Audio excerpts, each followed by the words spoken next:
Olá, tudo bem? Está começando mais um programa Agora Agro e você vai ver na edição de hoje. Preço da banana sobe lá na Bahia e pressiona o mercado. Zoneamento agrícola de risco climático do algodão herbáceo para a safra 2019-2020 já foi atualizado. Poucos negócios foram efetivados no mercado de reposição agora nos últimos dias. A China enfrenta queda em relação ao rebanho de suínos. Vamos falar também sobre a pecuária de corte que pode ser lucrativa. O Agora Agro está começando.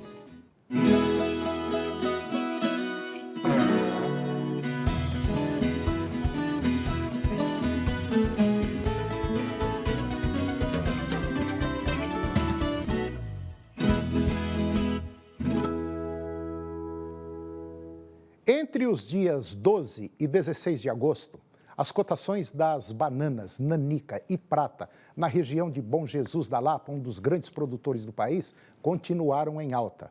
Com a baixa oferta de ambas as variedades lá na roça, bananicultores que foram consultados pelo CPEA conseguiram aumentar os valores e comercializar a banana nanica em R$ 2,00 o quilo, um aumento de 16%, e a banana prata subiu R$ 1,60 o quilo, um aumento de 17%.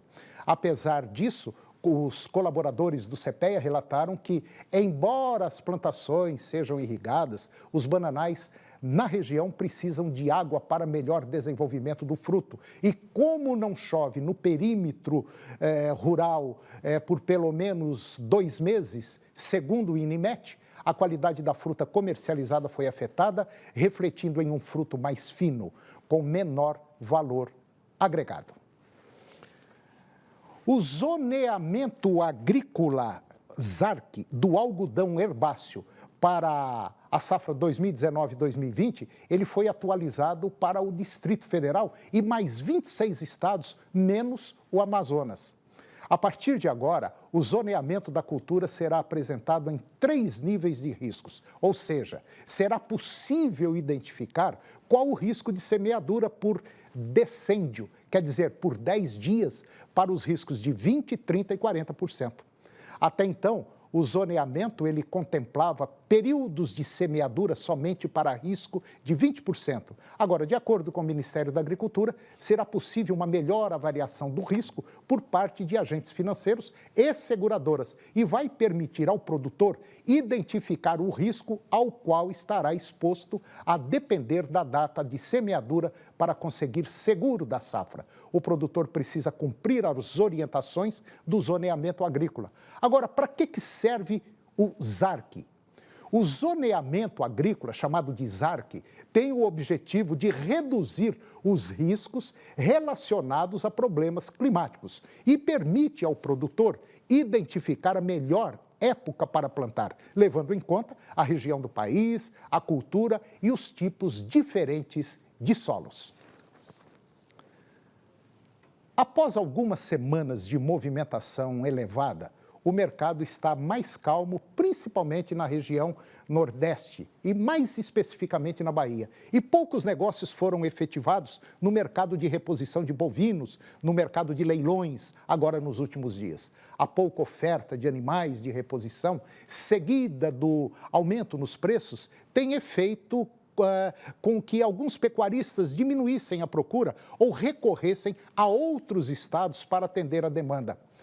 Tomando o início do ano como referência, a cotação do bezerro de desmama de 6 arrobas aumentou 16%. Já o bezerro de ano está custando 15% mais em igual comparação. Com as cotações mais elevadas na média de todas as categorias, a relação de troca piorou quase 6% desde o começo deste ano. Em janeiro, com a venda de um boi gordo de 18 arrobas, comprava-se quase 2 bezerros de ano. Atualmente, compra-se 1,8 bezerro, uma piora de quase 6% no poder do recriador. Para as próximas semanas, na região sul da Bahia, como os pastos ainda estão em boas condições em função do prolongamento das chuvas, é possível que vendedores sigam resistentes nos preços. Mas na região oeste não chove há alguns meses e com menor capacidade de suporte, criadores podem ceder mais nas negociações. E depois do intervalo, nós vamos falar sobre a China, nós vamos falar sobre a relação em diminuição do rebanho de suínos. Vamos falar também sobre a pecuária de corte, que ela pode ser lucrativa. Nós voltamos já, é um minutinho só.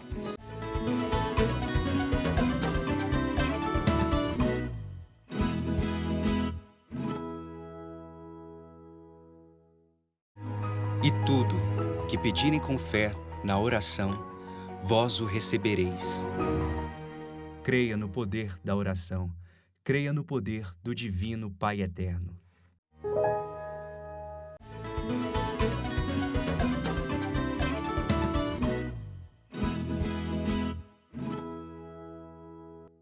O Ministério de Agricultura da China, ele reportou agora que aquele país teve um encolhimento de basicamente 32% no seu rebanho, agora no mês de julho, em relação ao mesmo período do ano passado. O Ministério também disse que o número de matrizes diminuiu quase 32% em julho, um ano depois que a nação registrou seu primeiro surto de peste suína africana. As quedas nos números de suínos e matrizes no mês passado são significativamente maiores do que nos dados de junho, quando o rebanho suíno encolheu quase 26% e o número de matrizes caiu 27%. Estimativas da indústria sugerem que o rebanho pode ter contraído muito mais, no entanto, com alguns colocando declínio em até 50%. O rebanho de suínos ainda não atingiu o seu nível mais baixo e ele cairá ainda mais no segundo semestre do ano, segundo informações do Centro Nacional de Informações sobre Óleos e Grãos da China. Os analistas de mercado também esperam que os preços da carne suína ultrapassem os níveis recordes nos próximos meses. Eu conversei com um especialista em mercado de bovinos de corte sobre a situação futura da produção de carne. Confira. Eu vou conversar agora com Rogério Coan, que é o diretor desse evento importante sobre pecuária moderna, pecuária eficiente, quer dizer, a pecuária pensando daqui a alguns anos. Rogério, que balanço você faz sobre esse evento onde importantes pessoas vieram passar o conhecimento aos mais de 800 participantes aqui em Goiânia? Olha, Toninho, acho que o evento ele fecha com chave de ouro. Por que chave de ouro? Porque nós tivemos aqui a participação de pessoas-chave do processo produtivo e da cadeia produtiva da carne bovina. Pecuaristas que estão aplicando tecnologia, que estão focando produtividade. Nós tivemos a participação daqui das principais empresas dos segmentos de nutrição, de sanidade, de serviços, de equipamentos, muito network, muitos bons negócios e a visão de que a pecuária do futuro a gente pode construir hoje. E esse é um dos principais objetivos do Fórum da Pecuária Lucrativa nessa edição de Goiânia em 2019. O balanço é extremamente positivo, nós tivemos discussões de grande relevância, melhoramos muito o nível de informação e nos traz o sentimento de dever cumprido, haja visto que o pecuarista, os técnicos, extensionistas que tiveram presente conosco nesses 2 dias, eles saíram daqui com a caixinha de ferramenta muito mais cheia para enfrentar os desafios da pecuária de corte de alta tecnologia. Na sua visão, você que é uma pessoa que tem uma larga experiência no setor agropecuário, principalmente voltada para a pecuária, como é que você está enxergando agora essa próxima década? Vai ser a década do boom, do impulso? Eu acho que assim, a pecuária de corte, ela aplica muita tecnologia. Mas quando eu falo que ela aplica tecnologia, é porque a gente tem acesso a pecuaristas que têm um foco de uma pecuária empresarial. Mas é importante dizer que essa não é a realidade da nossa pecuária democrática, quando a gente analisa um todo em nível Brasil. né? O que eu acredito é que nessa próxima década nós vamos ter sim um crescimento de aplicação de tecnologia. E se hoje 3, 5% dos pecuaristas estão aplicando mais tecnologia, nós vamos subir essa régua.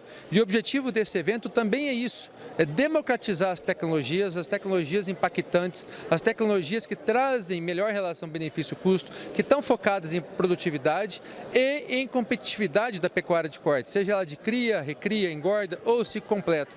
Com certeza, a média, a régua da pecuária de corte vai subir muito nos próximos 10 anos, mas aqueles pecuaristas que já estão na vanguarda da tecnologia, eles vão ainda subir ainda mais a régua do patamar que eles estão. Puxando um gancho para isso que você falou, puxando essa régua, fazendo as coisas melhorarem muito mais, nós temos que observar que o Brasil, queira ou não, é a bola da vez na produção de carne, leite e grãos, né? Não tenha dúvida, nenhum outro país do mundo tem o potencial agrícola e pecuário que o Brasil tem. E é importante dizer também que nossas reservas de água nos põem à frente de outras potências agrícolas e pecuárias do mundo. Haja visto que muitos países têm extensões territoriais, mas não têm água. Outras têm água, mas não têm extensão territorial. E luz também, né? Exatamente, nós somos um país tropical, com todas as condições favoráveis para produzir grãos em quantidade e qualidade e também produzir uma carne sustentável para atender a demanda mundial que é crescente, né? Os dados aí da FAO mostram o crescimento da população mundial e da demanda de proteína até 2050 numa projeção bastante elevada. E nós estamos preparados para atender essa demanda. Eu acredito que o setor agropecuário brasileiro é igual uma locomotiva que perdeu o freio. Sai da frente porque ela vai passar. Não tenha dúvida, e eu acho que essa locomotiva se chama Brasil, né? Aplicando tecnologia, fazendo os ajustes agronômicos, os ajustes zootécnicos, realmente é uma tecnologia, mas com turbina de avião. E depois do intervalo, eu vou falar sobre a importância das carreiras. É um minutinho só, nós voltamos já.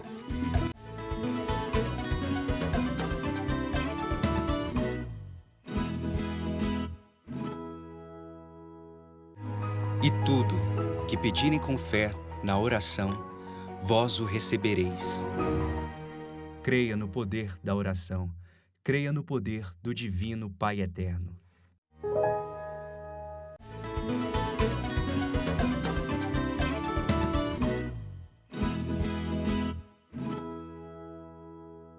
Eu vou conversar agora com a doutora Adriana Ferreira. A doutora Adriana ela é mestre em liderança e coach, ela é doutoranda também em desenvolvimento humano. E nós vamos falar de um tema muito interessante que eu tenho certeza absoluta vai mexer com você que está nos acompanhando nesse momento. Nós vamos falar sobre o desenvolvimento da sua carreira, da sua atividade, daquilo que você faz. Doutora Adriana, tudo bem? Tudo bem, Antônio. Então tá ótimo. Doutora Adriana, tem muita gente que, infelizmente, optou por uma determinada profissão ou por uma determinada atividade, às vezes pela contingência da vida, não teve outra saída, foi obrigado a fazer aquilo. Sim. E tem outros que já optaram de forma correta. Mas, de maneira geral, mesmo aqueles que não gostam daquilo que está fazendo, dá tempo de mudar, dá tempo de se desenvolver e passar a gostar do que faz? Nossa, Antônio, além de dar tempo, tem que fazer isso rapidamente, porque a gente está vivendo num mundo com muitas mudanças. Né? É rapidinho, né? É rápido. Então, o que acontece? O profissional hoje, aquele profissional que quer se manter no mercado, que quer ter longevidade da carreira, ou ele vai ter que desenvolver as soft skills, que são essas habilidades de relacionamento, de comunicação, que são habilidades de pensar de forma sistêmica na empresa, ou seja, eu não posso pensar só no meu departamento, só no meu negócio. E se ele for empreendedor do agro ou não, qualquer segmento, ele vai ter que ter um pensamento crítico e voltado para a complexidade. Por quê? Eu não posso pensar só que eu vou vender algo hoje ou amanhã. Eu tenho que pensar, esse produto é aceito pelo mercado? Quais são as variáveis que estão impactando esse produto? Daqui 2 anos ele vai ser aceito ou daqui 2 anos eu tenho que me programar para mudar? Então, com essa mudança do mercado, as habilidades na carreira mudam completamente. Essa pessoa tem que estar aberta a mudanças, tem que ter uma flexibilidade cognitiva, ou seja, vai ter que estudar, vai ter que se inteirar de vários assuntos, mas principalmente ter um pensamento capaz de analisar a complexidade. Você está falando aí, eu me lembrei de uma coisa. Outro dia eu entrei em uma loja, estava passeando num shopping, entrei numa loja que vende geladeira, fogão, essas coisas. E parei ali, próximo a um televisor, e eu vi um vendedor atendendo a uma senhora. Ela falou assim, você tem geladeira aí para vender? Ele falou, não, senhora. Ela falou, tem, olha lá. Ele falou, não, eu vendo um produto para conservar alimentos. Muda a perspectiva. Sabe, mudou. Parece bobagem, mas não é bobagem. É um negócio muito inteligente. E uma outra coisa que eu me deparo muito são com pessoas que às vezes têm uma carreira e criticam aquele ambiente de trabalho. Sim. Meta o pau naquele ambiente de trabalho. O que nós temos que observar é que, enquanto eu estou naquela empresa, é aquela empresa que está dando, bem ou mal, sustentabilidade, sustentação à minha pessoa. Sim. E, às vezes, uma pequena conversa, um pequeno ajuste, as coisas podem mudar e mudar para melhor. E, às vezes, a gente fica com medo de, ele é chefe, ele é isso. Não tenha medo, enfrenta, porque você está querendo, é o bem da sua empresa e automaticamente, se a empresa for bem, você também vai bem. E outra, essa questão que você falou da comunicação. Hoje, as pessoas têm que desenvolver essa comunicação e não pode ser a comunicação agressiva, Antônio. Tem que ser uma comunicação que a gente chama de não violenta ou a arte de ser anfitrião. Eu tenho que me comunicar de uma forma que o outro entenda e essa obrigação e responsabilidade é minha. Sim, claro. Só que as pessoas querem comunicar socialmente no raso. Felizmente, o mercado vai necessitar de pessoas que trabalham, de empreendedores que tenham essa habilidade de se conectar com o outro, de ter empatia e ter uma conversa profunda e verdadeira. Resumindo, precisamos de resultados. Sim. E para ter resultado, eu tenho que falar com objetividade, transparência, clareza e respeito. Eu acho que todos nós, independentes da sua profissão, da sua atividade, eu já vi pessoas criticarem demais o patrão, criticarem demais a empresa, mas se esquece que se ele tivesse condição de ter uma coisa melhor, ele não estaria ali. Então a gente tem que lutar, e lutar muito, para poder subir um degrau. E, Antônio, tem outro aspecto, isso que você está falando. Por que eu estou nessa empresa? Porque os meus valores têm afinidade com os valores da empresa. Então, no fundo, quando as pessoas falam mal do lugar que elas trabalham, elas falam delas mesmas. Porque quando eu escolho, eu escolho, participo de um processo seletivo, peço alguém para me indicar, fico criando situações para que eu possa trabalhar na empresa. Eu entro na empresa e a critico, isso não é ético, né, para começar. E o segundo ponto é, se eu quis tanto trabalhar naquela empresa, existe algum valor meu que é muito importante e que a empresa representa esse valor. E essa questão de falar mal, realmente, a gente vive num mundo hoje tão conectado que não vale a pena. Se você não está gostando, procure um outro lugar que tenha uma afinidade maior com você. E olha, sem dúvida, carreira passa por ética, por um comportamento verdadeiro, transparente, senão as pessoas, daqui a uns dias, elas não vão conseguir lugar. Você quer ver uma carreira interessante? É a carreira de dona de casa, ou então a mulher do lar. O tanto que uma pessoa dessa pena dentro de uma casa, com filho, ela é gestora, com marido, né? E ela é gestora para dar conta de tudo. E é filho reclamando que a roupa não ficou pronta, que ele quer sair para balada e a roupa ela não passa. Poxa, de maneira geral, não tem assim uma união muito legal não, né? Essa relação mãe-filho ou relação difícil, mas a dona de casa, ela tem um papel preponderante.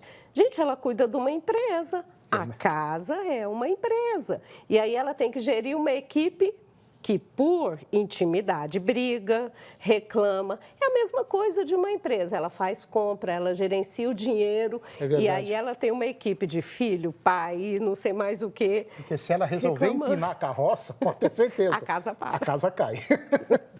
Doutora Adriana Ferreira, olha, esse tipo de conversa eu acho muito legal, eu acho gostoso, é descontraído e abre a cabeça de muita gente. A senhora vai continuar vindo no nosso programa aqui para sempre estar falando sobre esses temas, ok? Obrigada, Antônio. Eu tenho um prazer em falar sobre isso, e principalmente falando agora para a dona de casa, porque eu pensei na complexidade que é gerenciar uma casa. Aham. É muito. É muito difícil. muito. Muito difícil. Não é tão fácil assim. Doutora Adriana, mais uma vez, muito obrigado, ok? Obrigada, Antônio. Um abraço. E o nosso programa chegou ao fim. E eu termino com a seguinte frase: só investir com dinheiro próprio ou com subsídios muito grandes, a juros de mercado, nunca. Um grande abraço, um bom dia e que Deus abençoe a todos nós. E até o próximo programa.